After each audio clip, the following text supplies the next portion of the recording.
Hi, this is Anton from Hello Clerk. In Hello Clerk we do financial apps for Atlassian Jira. In this video I want to show how to invoice for billable time only in Clerk. Doing this is very easy. When you create invoice or invoice template, you can apply a time filter. And this time filter should include only billable time. Let's create a new invoice and see what time filtering options we have here.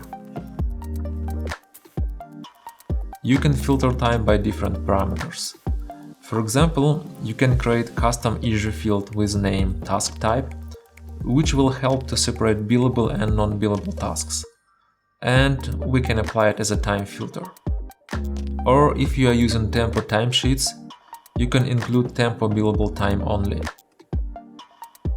Thanks for watching this video. Let me know if you will have any questions. And try our apps for free in the Atlassian marketplace.